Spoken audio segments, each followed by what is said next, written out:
Hi, this is Bob Steck again.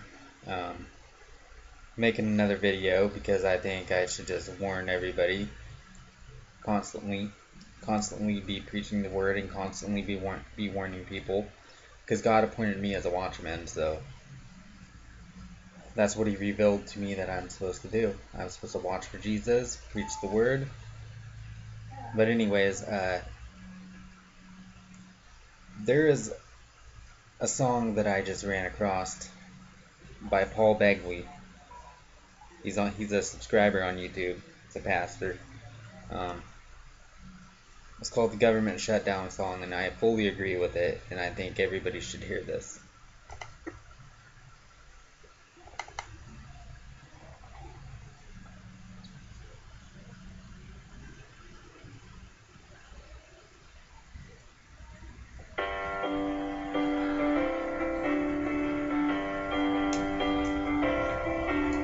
The government is broke and it's run out of cash, so what should we do?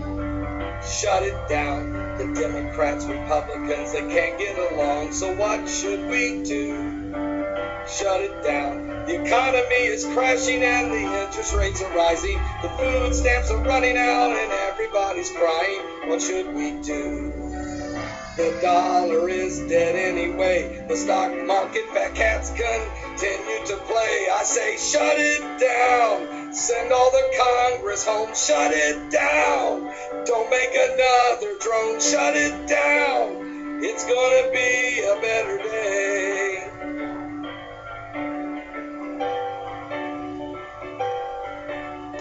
Harry Reid and Ted Cruz will give us a plan. What should we do?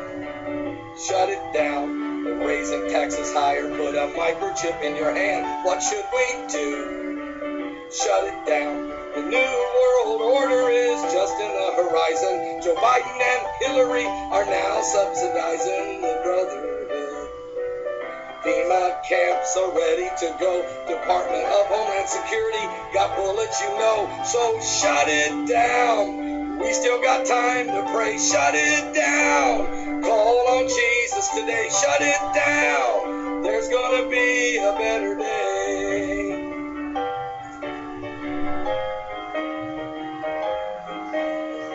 Harry Reid and Ted Cruz will give us a plan. What should we do? Shut it down. They're raising taxes higher. Put a microchip in your hand. What should you do? Shut it down. The new world order is just in the horizon. Joe Biden and Hillary are now subsidizing the brotherhood. FEMA camps are ready to go. Department of Homeland Security got bullets, you know. So shut it down. We still got time to pray. Shut it down. Call on Jesus today. Shut it down. It's gonna be a better day. Oh yes. Pray for America.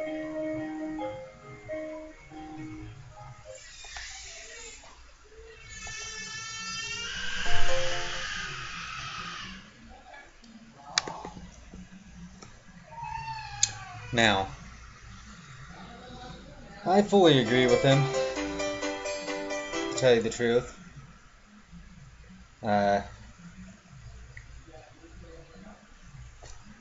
The government is corrupt. Let's just face it. They have been for a very long time. They're trying to enslave us. Honestly, none of us should be listening to them. None of us should be paying for their damn paychecks either. Now let that be said, because that is the truth. Now, there's some stuff I want to show you, like, hold on a minute. Dang ads always come up when you're on YouTube. But I want to show a video, and this is about the Fema Coffins.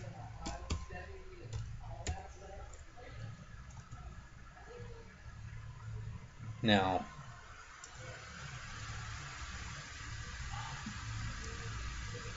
this video's from 4 years ago, so it's not too recent, but still, that's not the point. It's the fact that these coffins were ordered by FEMA, the Federal Emergency Management Association.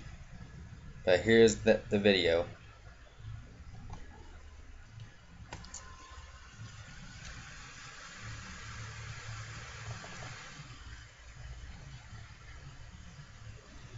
I was pulled to the side road, which was a new cut gravel dirt road in front of a business, a builder supply business, actually top-notch builder supply in Madison, Georgia. To my right, this was previously was a soybean field, and this little new cut road divided this field, and the right side of the road was filled with which I thought was portable toilets. I never looked at them that close. Same in color, maybe black, but which was an odd color.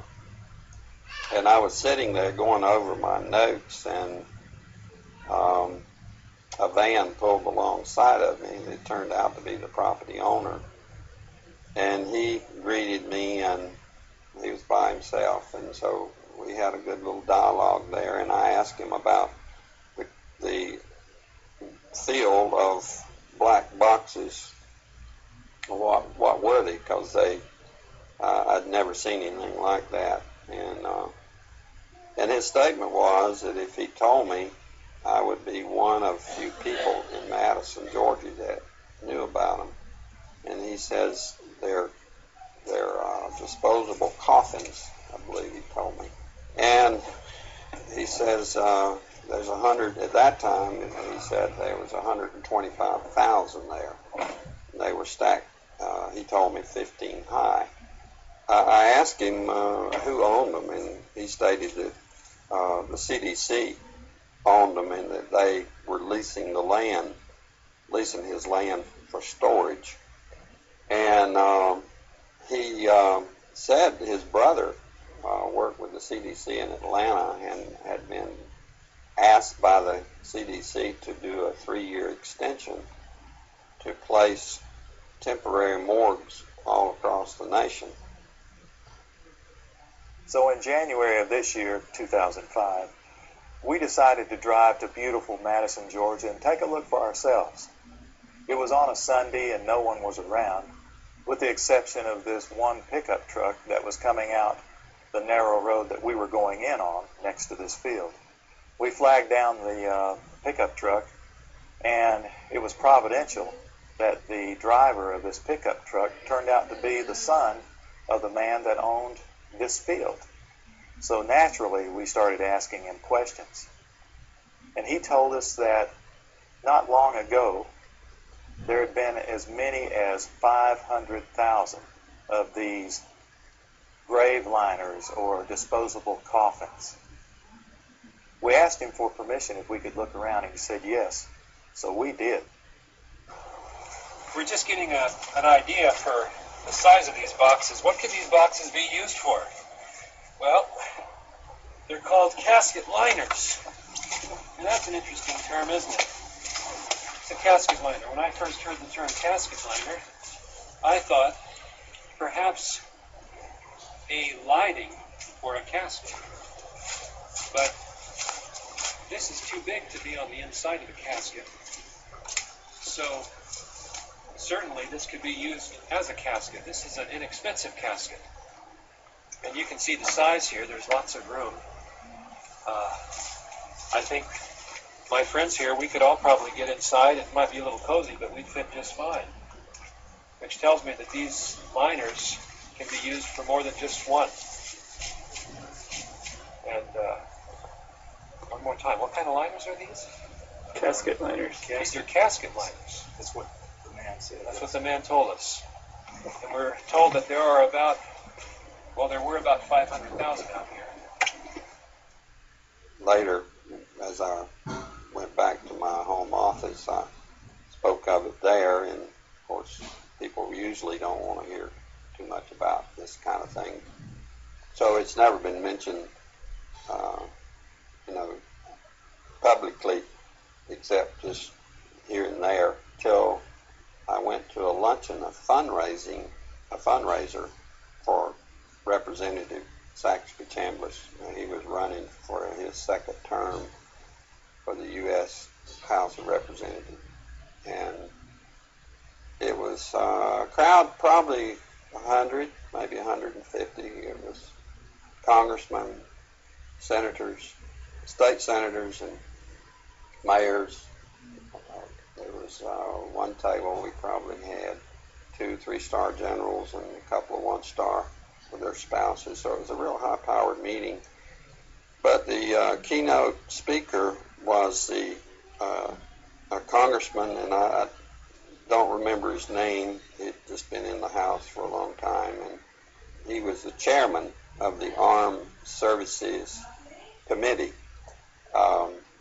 And so he just spoke in behalf of Representative Chambliss and the importance of having him on board to be reelected due to our threats. But it had to do with the nuclear devices that was missing from the old Soviet Union, and it had gotten into terrorist hands. And it was, the emphasis was on the critical state that we face in this country. And he said we could lose tens of millions of people in the next decade, and he used those terms, due to a nuclear strike on U.S. soil. And I was sitting there, and it became very clear to me that that could very well explain why just weeks, I mean, could be 2 to 3 weeks prior to that meeting, that I had stumbled upon these, at that time, 125,000 disposable liners or caskets or coffins or whatever they could be termed as in that soybean field in Madison, Georgia.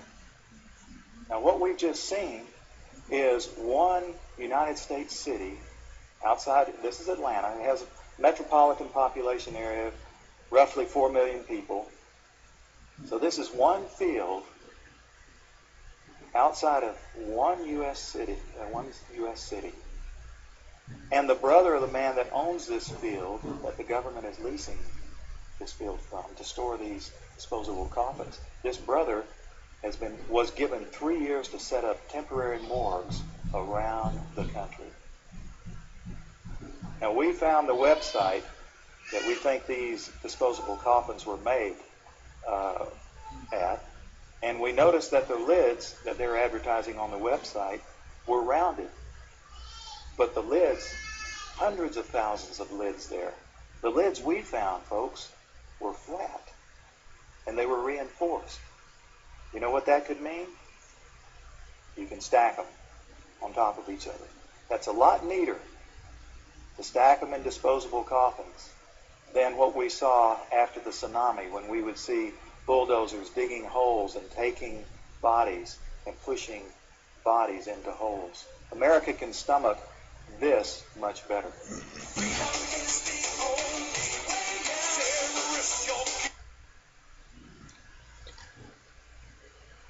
Now,